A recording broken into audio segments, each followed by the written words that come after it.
Kisah akan berfokus pada seorang pegawai bank bernama Nathan Ken, yang kala itu mengawali paginya dengan minum jus chow, dicampur dengan daun talas. Setelah menempuh perjalanan dengan sedikit kemacetan, sampailah Nathan di bank tempat kerjanya untuk mengikuti apel pagi, di mana Nathan rupanya diam-diam naksir kepada salah satu pegawai bernama Sri yang diketahui baru bekerja di sana selama kurang lebih 2 bulanan. Sebagai asisten manajer, Nathan harus menghadapi nasabah yang mengaku tidak bisa bayar cicilan. Si nasabah yang sudah kakek-kakek ini pun menjelaskan jika sepeninggalan istrinya setahun yang lalu, ia tidak lagi memiliki semangat untuk melanjutkan usahanya, makanya ia tidak bisa bayar cicilannya, dan ikhlas andai kata bank harus menyita toko yang menjadi jaminan pinjamannya. Diberanakan yang baik dan tak tegaan pun memberikan saran untuk si kakek agar sabar dulu. Jangan panik, siapa tahu ada jalan keluarnya. Sebelum pergi, si kakek pun memberikan pesan tentang arti dari seorang pendamping, alias pasangan hidup, tepat saat Nathan sedang dalam kondisi jumlah hampir 10 tahun. Makanya sampai di rumahnya sering habis, sehingga hal itu membuat Nathan menjadi sedikit dahulu kali, karena ia terlalu santai dalam mencari seorang pasangan. Saat Nathan sedang membuat kopi, dan melihat boneka kecil yang sedang berpelukan anjir, mereka aja punya pasangan. Nathan tak sengaja melumpahkan kopi panas pada tangannya, ketika saya menyapanya dari belakang, di mana Nathan sedikit pun tidak menunjukkan rasa sakit atau kepanasan, dan langsung pergi untuk mengobati tangannya yang melepuh. Karena takut dipecat, Sri pun buru-buru menemui Nathan untuk meminta maaf, sekaligus mengajaknya makan siang bareng dan, ya jodoh memang tak kemana, bos. Nathan yang sudah lama menyukai Sri pun langsung menerima ajakan tersebut. Hai, misal mengalami pendarahan. Nathan terkadang tidak menyadari itu kan. Merasakan rasa sakit, tiba-tiba pingsan, bahkan resiko terbesarnya adalah kematian, sehingga ketika Sri menganggap hal itu sebagai kekuatan seorang super pahlawan, superhero atau pahlawan super, Nathan justru merasakan sebaliknya. Ia harus selalu waspada dan memastikan tubuhnya tidak terluka.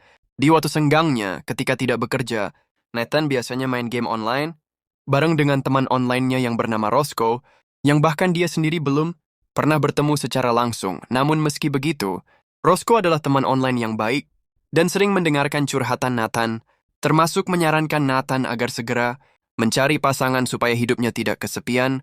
Termotivasi oleh Roscoe, Nathan pun memberanikan diri mengajak saya ketemu di sebuah bar yang tepat saat mereka berdua sedang ngobrol asik. Muncul teman lama Nathan sewaktu SMP, yang terkenal dengan sikapnya yang menyebalkan, bahkan memanggil Nathan dengan julukan lamanya, yaitu Novoken, yang merupakan nama panggilan Nathan, sewaktu ia sering dipukuli teman-temannya, karena semua orang tahu jika Nathan habis merasakan rasa sakit ketika dipukuli. Setelah Nathan izin ke toilet sebentar, ia pun kembali ke Sri, yang sedang asik ngobrol dengan si teman yang so asik, dan terang-terangan menerobot gebetan orang lain. Menyadari hal itu, Sri pun memesan 12 minuman spesial, yang katanya adalah minuman favoritnya untuk mereka berdua. Minum dan tebak apa yang terjadi selanjutnya, yaitu adalah minuman alkohol yang dicampur dengan saus pedas. Ghost pepper. Nathan sih baik-baik saja, tapi tidak bagi si teman yang sudah kepedasan. Beberapa waktu berlalu saat hubungan Nathan dan Sri semakin dekat, tapi belum sampai membuat komitmen. Nathan tampak menjalani hidupnya dengan penuh gairah, di mana tepat hari ini Nathan berencana untuk nembak Sri dan sengajaknya untuk hubungan yang lebih serius. Tetapi ya muncullah 3 orang perampok berkostum santai mengincar uang nimbang tersebut, di mana salah satu perampok mengejar sang manajer untuk memaksanya membuka brankas. Namun karena si manajer menolak melakukannya, si perampok yang dicampur langsung membunuhnya. Saat itu juga bapak manajer mati. Para perampok mengincar asisten manajer, yang tiada lain adalah Nathan, untuk membuka brankasnya. Sama seperti atasannya, Nathan menolak melakukannya, sehingga membuat si perampok tidak punya pilihan lain selain menembaknya. Tetapi ya karena Sri ikut campur, si perampok pun mengancam akan menembaknya, dan ya itulah kelemahan Nathan. Tak ingin melihat calon ibu dari anak-anaknya mati, Nathan pun terpaksa memberitahu kode berangkat, sehingga para perampok pun langsung menggasak semua uang yang ada di bank tersebut. Karena polisi mengepung tempat ini, para perampok pun menjadikan Sri sebagai sandera agar bisa melarikan diri, sampai akhirnya terjadi baku tembak menegangkan antara perampok dengan pasukan polisi yang ada di sana. Dan tak lama setelah para perampok pergi, sembari membawa Sri, Nathan pun keluar dengan maksud untuk meminta bantuan. Tak bisa hanya mengandalkan aparat yang katanya akan datang 8 menit lagi. Nathan pun mengambil pistol milik salah satu polisi yang terluka, termasuk mencuri mobil polisi yang ada di sana, Dikira yang mengejar adalah polisi betulan sih. Ketua perampok yang bernama Simon tidak pakai tok pun meminta satu rekannya yang beda mobil untuk berpencar, sehingga setelah mengalami tabrakan dari si perampok, menemui jalan buntu, mereka berdua pun akhirnya berhadapan dengan akan memegang sebuah pistol. Si perampok yang bernama Ben ini pun bisa dengan mudah merebut pistolnya dan berlokasi di dapur sebuah restoran. Nathan harus menghadapi Ben yang diketahui merupakan mantan tentara bayaran yang sedang butuh uang. Saat Ben berhasil merebut pistolnya, Nathan dengan tangan kosong mengambil sebuah wajan panas dan berhasil memukul si Ben hingga pistolnya terlempar jatuh ke dalam minyak penggorengan. Ben pun membanting Nathan ke sana kemari, tanpa tahu jika ia tidak bisa merasakan rasa sakit, bahkan karena Nathan ini adalah orang baik yang tidak pernah menyakiti orang lain. Ia pun sempat-sempat meminta maaf saat Ben salah memukul sasaran. Nathan benar-benar tidak punya peluang untuk bisa mengalahkan seseorang yang tangguh seperti si Ben ini. Satu-satunya kesempatan yang ia miliki adalah pistol yang ada di dalam minyak panas, yang sekali lagi karena Nathan tidak bisa merasakan sakit, ia pun mengambil pistol tersebut dan setelah Ben mati, Nathan pun menemukan ponselnya yang berisi pesan bahwa Simon sudah berada di markas. Tak tahu di mana lokasinya, Nathan pun memotret tato pada lengan Ben untuk dijadikan sebagai petunjuk menemukan di mana lokasi markasnya. Dengan bantuan Roscoe teman online-nya, Nathan pun mengirim foto tersebut untuk melacak di mana salon tato yang membuat tato tersebut, sementara Nathan akan pergi dulu ke tempat si kakek nasabahnya untuk mengobati luka tembakan yang sempat ia terima di TKP perampokan. Kita pun akan berkenalan dengan seorang kapten polisi, wanita bernama Mincy, yang mendapat laporan dari anak buahnya terkait Nathan yang diduga masih bagian dari komplotan. Alasannya karena Nathan ikut menghilang dari TKP termasuk mencuri salah satu mobil polisi yang ada di sana. Kembali ke Nathan yang sudah tiba di tempat si kakek, Nathan langsung mengobati lukanya sendiri dengan mencabut peluru tanpa menggunakan obat, pernah nyeri, termasuk menempelkan kembali kulitnya yang robek menggunakan lem perekat yang sangat tidak worth it sama sekali. Nathan mendapat pesan dari Roscoe terkait lokasi salon tato yang tadi ditanyakan, yang mana dalam perjalanan menuju ke sana, Nathan dihubungi oleh Ibu Mincy yang sedang berada di TKP kematian si Ben. Dengan semua fakta yang ada, Nathan ditetapkan sebagai tersangka, dan Ibu Mincy akan segera menangkapnya. Di rumah beralih ke markas para perampok, kita akan melihat Simon, si ketua perampok, sedang ngobrol dengan rekannya yang bernama Nigel. Nigel ini ternyata adalah kakaknya. Si Ben mengkhawatirkan adiknya yang tak kunjung datang, sehingga terjadilah sedikit perdebatan antara mereka berdua, tapi Simon berhasil menenangkannya, dan Anda semua yang menonton mungkin akan cukup dibuat terkejut saat mengetahui fakta di balik perampokan tadi bahwa wanita idaman yang sedang Nathan coba selamatkan saat ini tiada lain dan tiada bukan adalah salah satu komplotan perampok. Bahkan tak hanya itu saja, Sri merupakan adik kandung dari Simon yang sengaja ditugaskan untuk memanfaatkan sosok Nathan agar memperindai Fergus mendapatkan uang di dalam brankas bank tersebut. Aku harus melihat kakaknya dengan kejam membunuh si manajer, membuat Sri menjadi agak kurang gimana ya. Kurang respect, kurang setuju dengan keputusan kakaknya yang dalam mengambil tindakan. Menurutnya, Simon tak perlu sampai menghilangkan nyawa seseorang karena tujuan utama mereka adalah mengambil uang yang ada di bank itu. Kembali ke Nathan yang sudah tiba di salon tato yang dimaksud. Kebetulan pemiliknya adalah seorang pria sangar, bertubuh besar yang tubuhnya penuh dengan tato. Bermodalkan pistol yang masih ia bawa, Nathan pun meminta si pria sangar untuk memberitahu siapa Ben dan di mana tempat tinggalnya. Nathan memohon agar si pria sangar bersikap kooperatif supaya tidak terjadi kekerasan. Namun apa tanggapan beliau? Dan ia sesuai dengan postur badannya, setiap pukulan dan serangan yang Nathan layangkan, seolah tak mempan terhadap si pria sangar ini. Bahkan Nathan harus jungkir balik saat si pria sangar menghantamnya tepat ke kaca cermin. Si pria sangar benar-benar geleng kepala saat melihat Nathan memukul-mukulkan kepalan tangannya ke serpihan kaca, tanpa tahu jika Nathan tidak bisa merasakan sakit.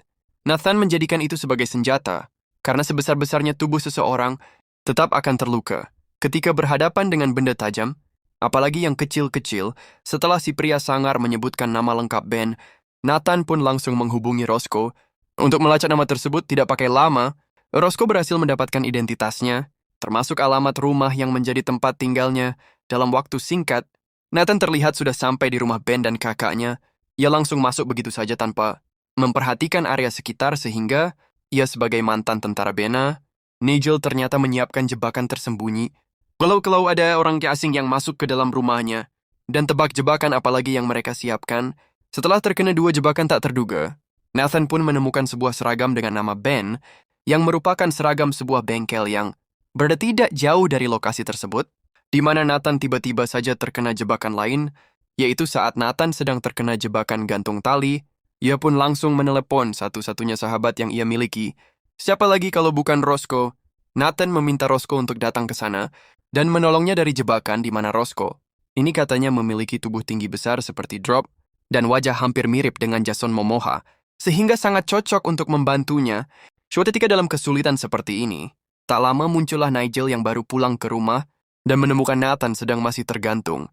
Nathan mengaku sebagai pencuri biasa yang salah pilih rumah supaya bisa cepat dilepaskan, namun tiba-tiba muncullah panggilan telepon dari Simon yang memberitahu tentang adiknya yang sudah mati dibunuh oleh seseorang dengan ciri-ciri yang sama, persis seperti si Nathan ini. Pada akhirnya Nigel pun jadi tahu jika Nathanlah orang yang telah membunuh Ben adiknya. Nigel yang marah besar pun berniat untuk langsung menembak kepala Nathan. Tetapi ya Nathan yang cerdas pun dengan sengaja meminta Nigel untuk membunuhnya dengan cepat, nggak pakai lama, sehingga secara tidak langsung, itu menyadarkan Nigel bahwa kematian yang cepat terlalu mudah untuk membunuh adiknya.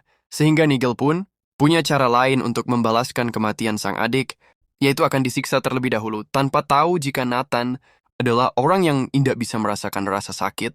Ya, dengan percaya dirinya, Nigel pun menceritakan tentang metode interogasi ekstrim selama dirinya di kemiliteran, yang pada intinya Nigel mengklaim akan memberikan rasa sakit yang luar biasa kepada Nathan, sehingga Nathan harus pura-pura kesakitan supaya Nigel tetap percaya dengan apa yang dilihatnya. Oh wow, puas menyiksa tangan dan kaki Nathan. Nigel pun mengambil pisau untuk menusuk salah satu bola mata Nathan dan kali ini benar-benar gawat. Meskipun Nathan tidak bisa merasakan sakit, bukan berarti ia tidak bisa mati. Atau lukanya bisa pulih kembali, seperti Deadpool atau Wolverine tidak. Nathan yang kepanikan pun lagi-lagi berhasil mengulur waktu dengan pura-pura menyampaikan pesan terakhir dari Ben. Adiknya sampai akhirnya, ya inilah Roscoe, teman online Nathan yang katanya punya badan tinggi, wajah seperti Jason Momoa. Ternyata dusta ketika mereka berdua akan pergi. Nigel pun bangun dari pingsannya dan langsung menyerang Nathan sehingga Roscoe dengan cepat melemparkan pisau yang ia temukan, tetapi ketika Nigel mencekiknya, Nathan pun teringat dengan busur panah yang masih menancap di pahanya, sehingga inilah yang dia lakukan. Setelah Nigel mati, Nathan pun berencana pergi ke bengkel, tempat Seri disekap. Ini ia sudah tiba di lokasi bengkel yang dimaksud. Tanpa mengulur waktu, Nathan dengan pistol di tangan pun meminta Simon untuk melepaskan Seri. Namun tebak apa yang Simon katakan, dan betapa syoknya seorang Nathan ketika semua pengorbanan dan perjuangan yang ia lakukan ternyata hanya sia-sia saja, di mana Simon langsung menghantamnya hingga tersungkur dan menyeretnya ke bawah mesin dongkrak untuk ditindih menggunakan mobil. Wah, little pression. Nathan lagi-lagi terselamatkan saat minisi, dan rekannya datang ke lokasi tepat waktu. Setelah semuanya selesai, Seri pun ditangkap dengan tuduhan perampokan, sementara Nathan dibawa oleh tim medis untuk mendapat perawatan, dan ya Simon ternyata masih hidup dan berhasil menembak rekannya, Ibu Mincy, di mana Simon juga berhasil merebut mobil ambulans milik petugas. Dengan Nathan yang masih berada di dalamnya, dengan kondisi perut tertembak, Ibu Mincy pun memaksa Seri untuk mengejar mobil ambulans di tengah pengejaran yang berlokasi di perkotaan. Nathan akhirnya siuman dengan satu tangan yang diborgol keranjang, sehingga ia terpaksa harus melepaskan borgol tersebut dengan cara mematahkan ibu jarinya. Dan lagi Nathan kembali saat pistol yang ia gunakan ternyata kosong, tak mau menyerah begitu saja. Nathan pun melihat sebuah alat kejut listrik dan kepikiran untuk memanfaatkannya, di mana berlokasi di pelabuhan. Nathan berhasil membuat mobilnya terguling dengan kondisi tubuhnya yang tentunya masih baik dan sehat walafiat, di mana Simon juga masih baik-baik saja, bahkan langsung melakukan serangan kepadanya. Meski Nathan tidak bisa merasakan sakit, bukan berarti ia kuat dan staminanya full terus. Seperti iso speed Nathan yang sudah kelelahan pun, benar-benar babak belur dihajar oleh Simon, sampai akhirnya, ya Seri, datang tepat waktu untuk mencegah kakaknya membunuh Nathan. Menyadari sang adik sudah tidak berpihak kepadanya, Simon pun tak ragu lagi untuk membunuh Seri. Di tengah momen krusial itulah Nathan tak sengaja melihat kotak P3K yang jatuh dari ambulans, berisi obat alergi yang mengandung adrenalin, sehingga Nathan langsung mengambilnya. Dan inilah yang terjadi. Setelah semuanya benar-benar selesai, Nathan akhirnya siuman di atas, ranjang rumah sakit dengan tulang patah dan gigi depannya yang hilang. Meski begitu, ia lagi-lagi tidak merasa sakit dengan hal itu. Hanya cara rangkel saja tidak bisa bergerak dengan leluasa. Tak lama muncullah Ibu Mins yang ingin memberitahu terkait tuduhan sebelumnya bahwa Nathan dinyatakan tidak bersalah, tapi harus mempertanggungjawabkan kerusakan fasilitas yang sudah ia timbulkan 1 tahun berlalu. Nathan kini sudah sembuh, dan sekarang ia fokus menjadi streamer game saja. Nathan juga rutin mengunjungi Seri, yang sedang menjalani hukumannya di penjara, untuk mengucapkan ulang tahun yang jatuh tepat hari ini, dengan fakta bahwa cewek idamannya kini sudah tidak layak dijadikan seorang istri. Dan jauh dari kata solehah, Nathan yang kapok pacaran pun berniat untuk mencari pasangan hidup.